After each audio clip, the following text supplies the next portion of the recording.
My name's Tyler, and if I ever had any illusions about my place in the family, they were shattered the day I stumbled across the will. It wasn't some heartfelt family meeting where my parents broke the news.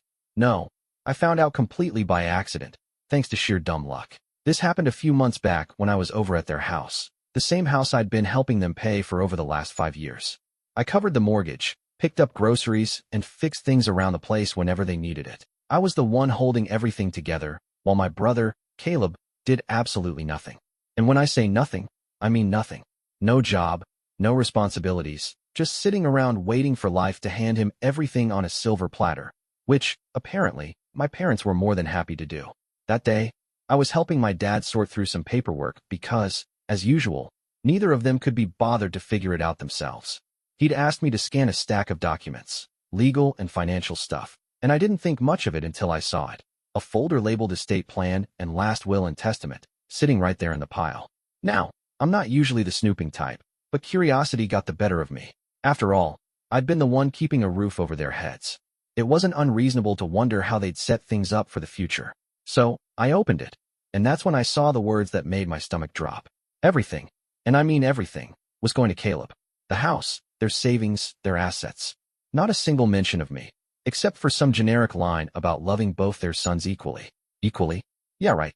That's why their golden child got it all, while the son actually keeping them afloat didn't even rate a footnote. I felt like an idiot. Here I was, bending over backward for them, making sure their bills got paid, their fridge was stocked, and their house stayed in one piece, while they sat back and planned a future where I got absolutely nothing. And Caleb? He wasn't just lazy, he was entitled. He never lifted a finger to help them, never contributed a dime, but somehow he'd convinced them he deserved it all. Maybe because he was the younger son. Maybe because they'd always babied him. Or maybe because he knew exactly how to play them.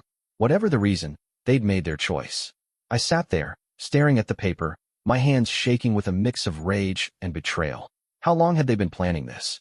Had they always seen me as nothing more than their free financial safety net? Did they ever even appreciate what I'd done for them? I don't know how long I sat there, but eventually, my dad noticed I wasn't scanning anything. "Hey, Tyler, what's taking so long?" he asked, walking back into the room. I didn't even try to hide the will. I held it up and looked him straight in the eye. "So this is how it is, huh?" I said, my voice eerily calm. "Everything to Caleb. After everything I've done for you." My dad's face went pale for a second, but then he sighed like I was some kid throwing a tantrum. "Tyler, it's not what you think," he said. I snapped. "Really? Because it looks pretty damn clear to me. I've been paying your mortgage, helping with groceries, fixing up the house, while Caleb does nothing. And you still decided he's the only one who matters." Dad looked uncomfortable, but instead of explaining himself, he just muttered, "It's complicated." That was it. No apology, no justification, just a weak excuse, and a look like he expected me to drop it and go back to being their personal ATM. I should have walked out right then, but I wanted to hear it from both of them. So, I called for my mom. When she came in and saw the will in my hands, her reaction wasn't much better. At least she had the decency to look guilty, but the words that came out of her mouth made my blood boil. "Tyler, honey," she said, her tone sickeningly sweet, "you don't need the inheritance. You have a good job, you're independent. Caleb, well, he struggles. We just want to make sure he's taken care of." That was the moment something inside me snapped. They weren't even sorry. They knew exactly what they were doing, and in their minds, it was completely justified. They'd spent years enabling Caleb's laziness, and now they were rewarding it by handing him everything while I got tossed aside like an afterthought. I took a deep breath, clenched my jaw, and set the will down on the table. "Got it," I said, my voice cold and steady. "Glad to know where we stand." Then I turned and walked out of the house, ignoring their protests as I slammed the door behind me. They'd made their decision. Now it was time for me to make mine. I didn't go back to their house after that. I didn't call. I didn't check in. For the first time in years, I let them handle their own damn problems. If they needed something fixed, they could figure it out. If they needed groceries, they could find their own way to the store. And most importantly, if that mortgage bill showed up, well, I wasn't the one paying it anymore. The silence lasted about 2 weeks. At first, I think they assumed I was just pouting and would come crawling back like always. Maybe they expected me to cool off and apologize for daring to question their decision. But when the days kept passing with no word from me, and, more importantly, no financial help, you could practically feel the shift in their attitude. Then, one afternoon, my phone buzzed. Dad had texted, "The property taxes are due." That was it. "No. Hey, how have you been?" "No, sorry for what happened." No, we really appreciate everything you've done. Just a cold, transactional message, like I was still the walking wallet they could tap into whenever they pleased. I stared at the screen for a moment, almost amused at how predictable they were. They really thought they could just demand money like nothing had happened, that I'd keep playing my part as their financial safety net, even after they'd made it clear I was disposable. I typed back, I'm sure Caleb will handle it. After all, the house is his now. It took exactly 5 minutes before my mom called. I let it ring. Then another text came through. Mom wrote, Tyler, please don't be like this. We need to talk. Oh, now they wanted to talk. Now that their bills were piling up and reality was slapping them in the face. I waited an hour before replying. There's nothing to talk about. You made your choice. Now you can live with it. I figured that would be the end of it for the day. I'd made my stance crystal clear, and there wasn't a single part of me that felt guilty about it. But then Caleb decided to chime in. His text came in late that evening, and the second I saw his name pop up on my phone, I knew it was going to be something obnoxious. Sure enough, when I opened it, I was greeted with pure entitlement. Caleb wrote, Dude, why are you being such a drama queen? It's not a big deal. Just help them out like you always do. I nearly laughed. Not a big deal?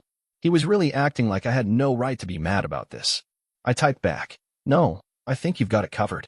You're the favorite, after all. Kayla shot back, Oh my God, are you seriously mad about the will? Grow up, man. It's just money. Oh, now it was just money. Now that it was his to inherit, it suddenly didn't matter. The hypocrisy was astounding. I fired back. Then you won't mind using some of that money to pay the mortgage, right? Silence. A few minutes later, my mom texted again, this time going full guilt trip mode. Tyler, we're your parents.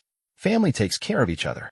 We did so much for you growing up, and now you're just abandoning us. I had to take a deep breath to stop myself from throwing my phone across the room. Abandoning them? Seriously? I'd spent years making sure they never had to struggle, all while they coddled Caleb and rewarded his laziness. And now, when they finally had to face the consequences of their own decisions, I was the bad guy. Well, I wasn't falling for it, not this time. I responded, You made it clear I wasn't part of the family when you left me out of the will. Now Caleb can take care of you. I could practically picture my mom gasping dramatically at that. She always had a flair for playing the victim, even when she was the one in the wrong. A few minutes later, my dad sent another text, and this one had me seething. We're not asking for much, he wrote. Just enough to cover the mortgage for a few more months until we figure things out. Don't be selfish. Selfish. That word made my blood boil. I'd been bailing them out for years, sacrificing my own money, time, and energy to make their lives easier. I'd done everything a good son was supposed to do. And how did they repay me? By making sure I got nothing in return. And now, when I was finally standing up for myself, I was the selfish one. I clenched my jaw, took a deep breath, and typed back, No, I'm done. Then I turned off my phone. They'd made their choice. Now they were going to live with it. The silence lasted a day. I knew my parents wouldn't give up that easily, but I wasn't expecting what happened next. The next morning, I woke up to a notification on my phone, a bank transfer request. I frowned, unlocking my phone to check. It was from my mom. She'd actually sent me a request for money, like I was some ATM. The amount? $3,500. I stared at it in disbelief, half laughing at the audacity. No message, no explanation, just a cold, shameless demand for the exact amount they needed to cover their overdue mortgage. They weren't even asking anymore. They were just assuming I'd cave. I declined it without hesitation. Not even 5 minutes later, my phone rang. It was Mom. I let it ring. Then came another text. Tyler, I know you saw the request. Why did you decline it? I took my time before replying, because it's not my responsibility. Try Caleb.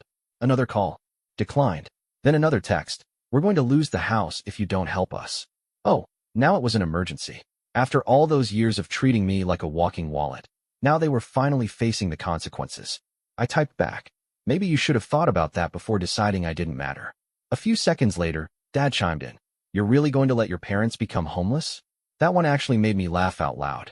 The manipulation was so blatant, it was almost funny. They weren't broke. They weren't about to be thrown on the streets. They just didn't want to dip into their own savings because they were so used to me covering everything. I ignored them for the rest of the day. That night, I got a text from Caleb. Dude, just send them the money already. You're making this a bigger deal than it is. I clenched my jaw. This entitled little prick really thought he could lecture me. I typed back. You mean the same money you're inheriting? Why don't you send it? His response came fast. You know I don't have that kind of cash right now. Oh, so now it was about affordability? He was perfectly fine with me draining my accounts. But the second it was his turn, suddenly he had nothing to offer.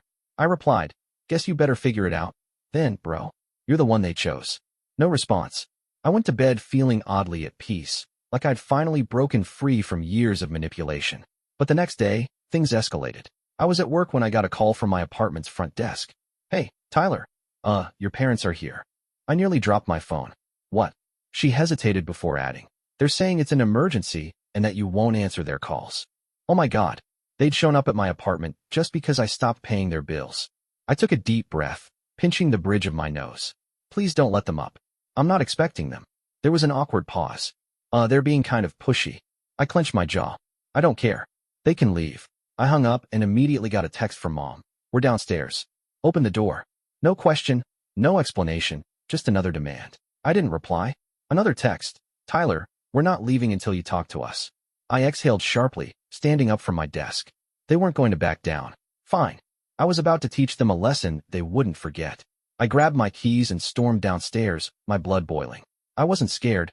I was furious. The sheer audacity of these people, showing up at my home uninvited, demanding money like I was their personal ATM. Not even a phone call first. Not even a half-hearted apology. Just a full-on ambush. They really thought they could corner me into submission like I was some naive kid. I yanked the door open, and there they were. Mom, Dad, and, of course, Caleb, all standing in a tight little formation like they were about to stage a family intervention. Mom had her arms crossed. Her classic, disappointed mother, look locked and loaded. Dad was standing stiff, hands in his pockets, his expression a mix of frustration and entitlement, like he couldn't believe I was actually making him do this in person. And Caleb, the little leech, had the nerve to look bored, like this whole situation was just mildly inconvenient for him, like he wasn't the reason any of this was happening. The moment Mom saw me, she went full theatrics. "Tyler, finally. We need to talk." I leaned against the doorframe, arms crossed. "No. You need to leave." She blinked, as if she physically couldn't comprehend what I'd just said. "Excuse me." "You heard me," I said, my voice calm, controlled, but firm. "You don't get to just show up at my apartment demanding money. That's insane." Dad let out a sharp scoff. "Are you really going to let us lose the house over a petty grudge?" I let out a cold laugh. "Petty grudge? Oh, you mean the one where you decided I was good enough to pay your bills, but not good enough to be in your will? That grudge." Mom gasped, clutching her chest like I just slapped her. "Tyler, that's not fair. We only did what we thought was best for the family." I tilted my head. "Best for the family? You mean best for Caleb? Just say it." Silence. A heavy, uncomfortable silence. Caleb, who'd been weirdly quiet up until now, finally spoke up. "Look, man, I don't even want to be involved in this. I didn't ask for anything." I turned to him, finally letting loose. "No, you just sit back and take everything that's handed to you. You're 28 years old, Caleb. Get a damn job." His face turned red. "Dude, what the hell?" I took a step closer. "You heard me. You want to inherit the house? Start acting like a homeowner. You want to be the golden child? Start paying their damn bills. I'm done being your personal bank." Caleb looked away, suddenly very interested in the pavement. Mom took a deep breath, recalibrating her guilt trip. "Tyler, he's your brother." I nodded. "Yep, and I've supported him longer than you ever have." Dad's face darkened. "You're being selfish." I laughed, a real, genuine laugh. "Oh, that's rich, coming from you." I gestured between them. "You two decided that Caleb deserved everything, and I deserved nothing. And now that it's time to pay the price for that choice, you're trying to manipulate me into fixing it for you. Not happening." Mom's voice sharpened. "We thought you'd be mature about this." I raised an eyebrow. "Mature? You mean quietly accept that I was betrayed and keep paying your bills? Because, let's be real, that's what you wanted." Dad stepped forward, trying to loom over me like he used to when I was a kid. "Tyler, we raised you. We fed you, clothed you, gave you everything. The least you can do is help us now." I looked him dead in the eye. "I already did. For years. And you repaid me by cutting me out." Mom's lip trembled. "We thought you'd understand." I exhaled, shaking my head. "Oh, I understand perfectly. I understand that I was never family to you, just a paycheck." Silence again. A suffocating, undeniable silence. I turned to Caleb, who was still pretending to be invisible. "And you? What's your excuse? You had years to grow up, to get your life together, to contribute. But you didn't, because you knew they'd take care of you. And when they're gone, you just expected me to step in." "Huh." Caleb finally snapped. "What do you want me to say, man? I didn't ask for this." I nodded slowly. "Right. You didn't ask. You just benefited." His mouth opened, then closed. Nothing. He had nothing. Mom tried one last guilt trip. "Tyler, we're family. Family takes care of each other." I stared at her for a long moment before answering. "Exactly. So why didn't you take care of me? She froze. No words. No comeback. Nothing. I let out a slow breath, feeling lighter than I had in years. We're done here. I turned and walked back inside, closing the door behind me. Before I even made it back to my couch, my phone buzzed. A new text from Dad. Wow. After everything we've done for you, you're really going to abandon us? I smirked, typing back. No. You abandoned me. I'm just finally accepting it. I hit send, then I blocked their numbers. But I had no idea that blocking them was only going to make things worse. It didn't take long for things to spiral out of control. Less than a day after I blocked them, I started seeing posts on Facebook. My parents had never been the most tech-savvy, but they sure knew how to air their grievances online, especially when they were feeling self-righteous. At first, I thought it was just my parents being dramatic. I mean, that was their go-to move, airing out family drama for everyone to see. But the longer I scrolled through their feeds, the more I realized this wasn't just about me not helping with bills anymore. The posts were disguised as family love, but they were thinly veiled shots at me. Mom had posted something about how she didn't raise her son to be so selfish, and how true family helps each other no matter what.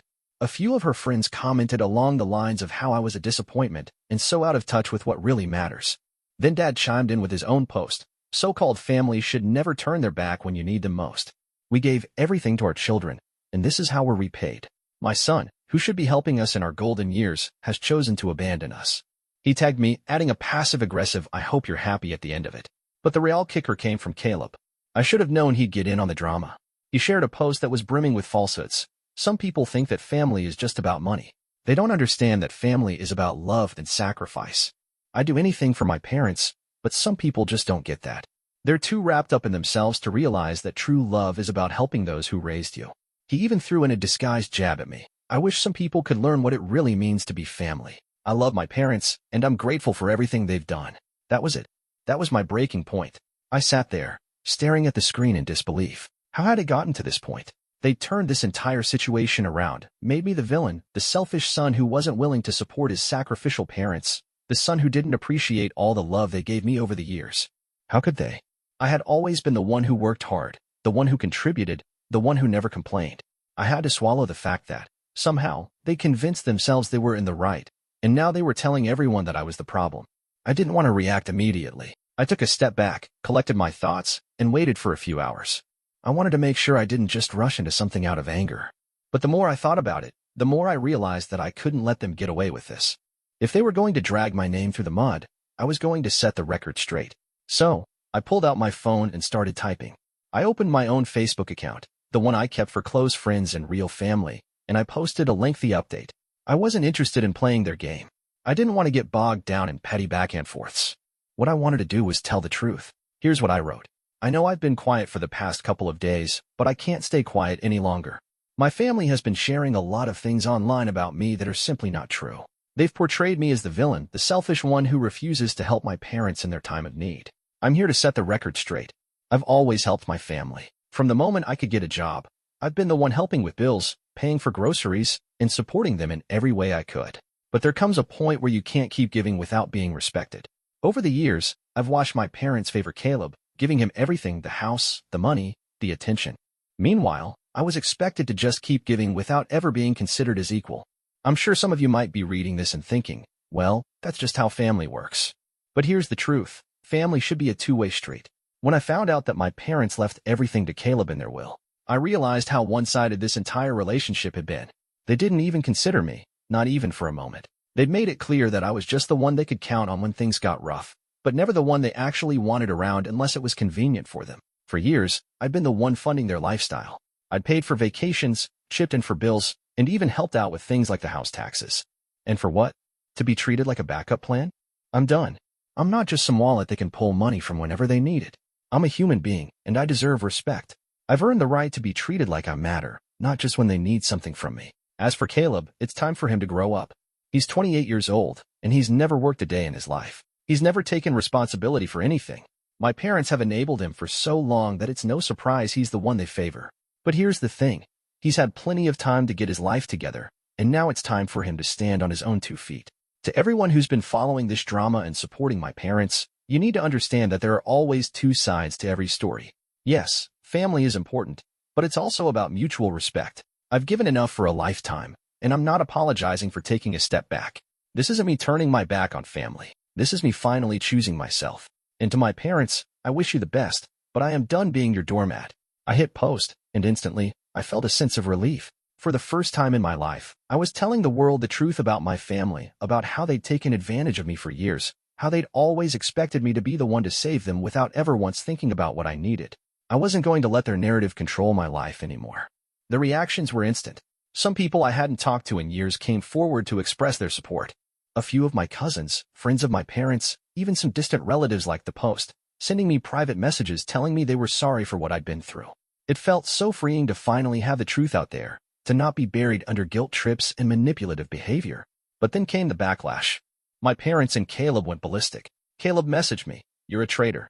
You really had to air all our business out like this? You have no respect for family." Dad called me, practically yelling into the phone, "You've ruined everything, Tyler. You'll regret this. You'll regret cutting us off. You'll regret turning your back on your own family." But I didn't regret it. Not for a second. I blocked them all. I was done. And for the first time in my life, I was free from the toxic grip they'd had on me for so long. As the days passed, I could feel the weight lifting off my shoulders. I was done with being treated as less than. I was done with being the one who was always expected to fix everyone else's problems. And now, I finally had the freedom to live my own life on my terms. So no, I don't feel bad for cutting them off. I deserve better. I still do. And from now on, I'm choosing to surround myself with people who appreciate me for who I am, not for what I can give them. It's time for me to move forward, for good. And I will.